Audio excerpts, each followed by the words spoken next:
So folks, if your squid is on the wrong side, you will be able to see the siphon. Don't flip it over. I'm showing you what's the wrong side. This is the siphon. Okay? We'll get to that in a minute. Flip your squid over so that it's on this surface. Okay? Alright. Now here's what we're going to do. Dissectors, I want you to watch me first, and it's going to take a minute. So just chill and watch. There's like a little widow's peak right here. You see this little structure? Yeah. Kind of sticking down a little bit. We're going to have to locate that structure. That's the tip of the pen. Remember how I said it was like a sheath? And the pen was like a sword that goes into a sheath?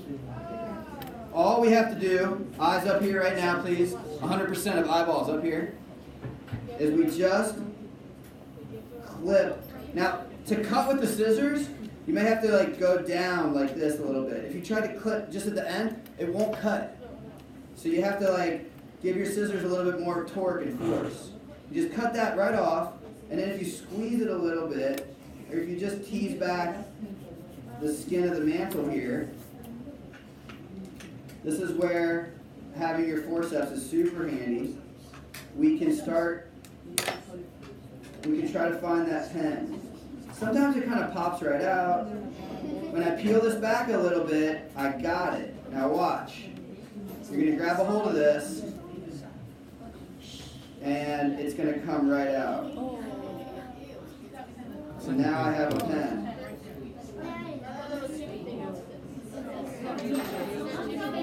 We don't have a scalpel. You don't need a scalpel for anything. No, but I'm just saying. You don't need a scalpel? I know, but. Okay. Some of the kids don't have a scalpel. Dissect out your pen, and that might be a really good #1 observation to make.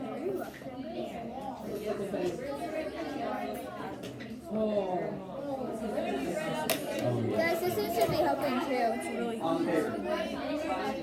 The assistant should be helping. Okay. This. I got it. Don't stop. This is a pen. This is what we're supposed to take out. This is the backbone of it. As you can see now, it's not hard. It's all soft. Don't poke it with that. Use this one if you're going to poke it, okay? Because that one's not sharp. That's like the backbone of it. It's a shell. I took it out. I got mine. All right. We're gonna break it. Do we have some pens? I do. Good.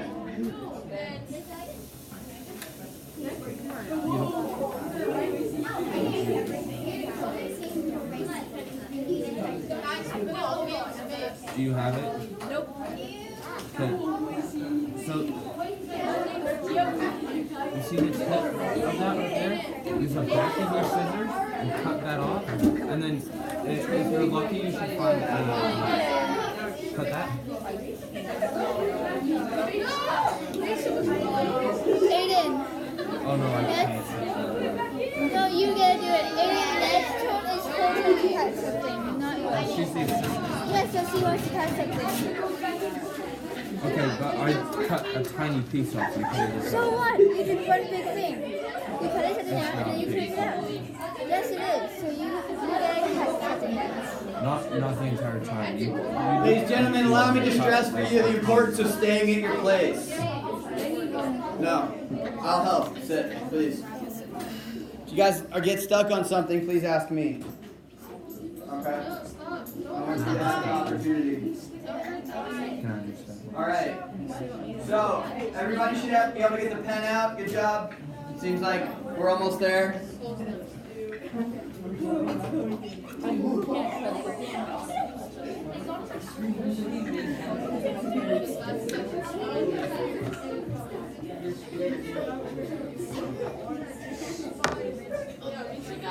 You got it. You just got to pull. this part down and pull that out. That's it right there. So you did it clear. Perfectly right. All right, ladies and gentlemen, can anybody tell me what the pen is? It's like the spine. He broke his backbone. No. What? Like the spine, except for this is an invertebrate. So what purpose does it serve? To make it help move into the water. Well, the jet propulsion makes it move. You should have the answer right in front of you. To make it more torpedo-like. Okay, it helps it keep its shape. And, sir? It is the rest of it. Not the rest of it, okay, so evolutionarily, over many, many, many generations, squid were like, we don't need a shell anymore, we're too fast. And what's left over from that shell that still serves as a function to keep its shape, it's the remnant of its shell. And it's like brilliant evolutionary evidence. If he lets us just. All right, let's take a moment.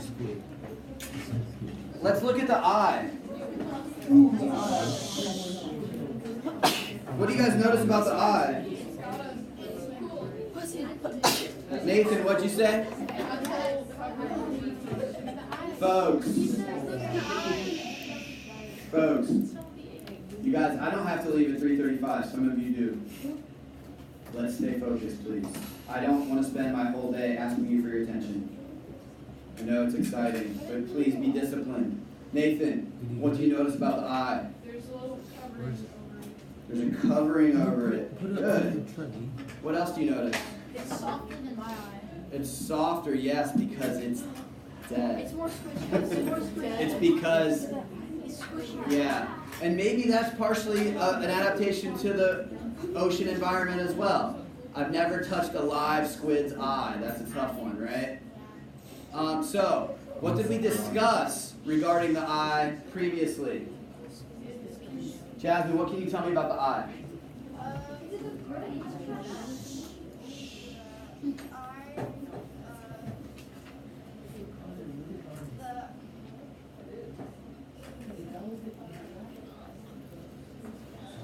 Hey folks, everybody put your squid down for a second. We're not going to move on until we can answer this question. It's okay if you don't know for sure, but I need somebody to help us. What does it say on your eye? On there, Kelly. Well developed like mammals. It's very well developed, much like mammals. And if we can just revisit this idea, and it's the example of... I forgot what it's called, but it's two very far ancestors that adapted to basically the same thing. Yes. So, mammal eyes and squid eyes, very completely separate origins, landed on the same strategy for success, for being able to take in visual stimuli. Inside, we'll come back to the eye in just a little bit. Everybody right now, flip. So just like I'm doing right here, flip your squid over, and we're going to make the most important cut. So you get to. Ladies and gentlemen, I want you guys to focus in on looking at me up here. You're going to flip it over, and you know it's on the right side when you can find the siphon. I'm having a hard time. Here we go. See if I find the siphon? I know it's just like a little tube that's attached on one side. Let's talk about jet propulsion for a moment. Eyes up here on the screen. Okay? So if water flows all around this animal, it naturally just goes up into the mantle. Nobody made a cut at this spot.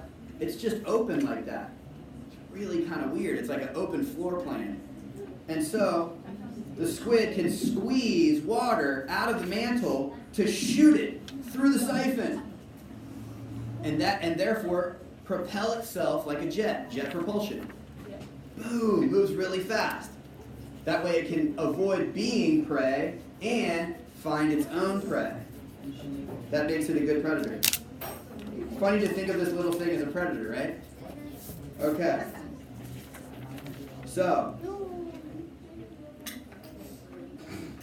a couple things we can do. Let's go ahead and look at the mouth first. So you can lift up the arms and just look down like this and see the mouth. In a little bit, I'm going to ask you guys to dissect out the beak. That means you're going to make a cut like right here, and then try to pull the beak out. All right? Everybody get a good look at the mouth?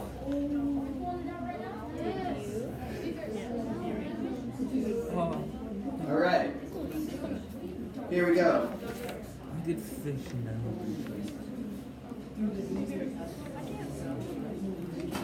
Now that it's a little bit warmer, it changes color easier, by the way. Mine's like red. I've seen some that looked a little bit green, a little bit gray, a little bit black. Cool. So here's the deal, folks. There's another little peak or point that usually marks the midline. So it looks like this point right here. Can you see behind my scissors? Oh, sorry, I got something stuck. Right here? This point right here. So if you have your specimen laid out flat, you guys, dissectors, this is very important. Please keep your eyes up here. If you have it laid out flat, you have the eyes, the siphon, then you want to start making your cut like this. Pick it up, and you're only cutting the skin of the mantle. We're going to fold back the flaps and look at what's inside. So this part is really straightforward.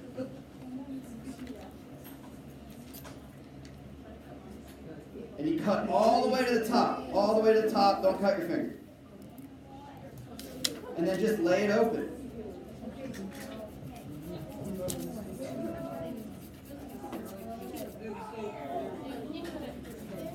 You need to put scissors more into the squid. Immediately, you can start to find some of the structures. Hey guys, I'm going to ask you to refrain from all sound effects. Got it? Thank you. We can do it better than that.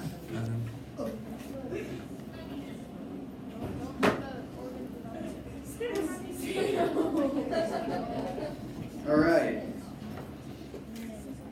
So, what can you identify on the inside? You need to use the guide that we copied down yesterday and worked on together for the internal anatomy. Your internal anatomy sheet should be front and center. Internal anatomy sheet. Very good, thank you. Can you guys just move it up here? Move it. Just do it. What's your question? Oh, you want to see it? Okay. Cut all the way to the top. You didn't cut all the way to the top. Ours might be a little... Yeah, ours is a little... Guys, what you really need right now is the internal anatomy to identify what's what. Cut all the way to the top. A couple more. Another inch of cut there. Good. Do that.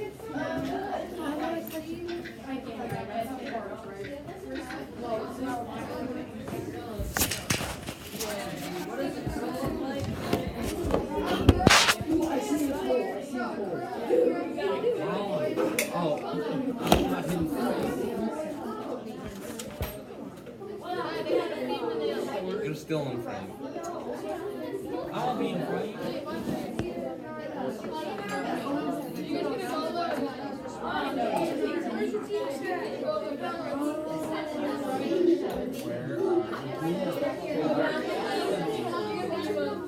Guys, please stay in your seats. How can you tell if it's a male or female? Ella. So if it's white, it's a. If it's clear, it's kind of glassy, see-through, it kind of looks sort of yellow actually, it's a female, thank you. And that's all the way at the top. The other structure right next to that is cecum and stomach and digestive organs. Those are actually really hard to tell unless you have a preserved specimen. Good. Now, what I want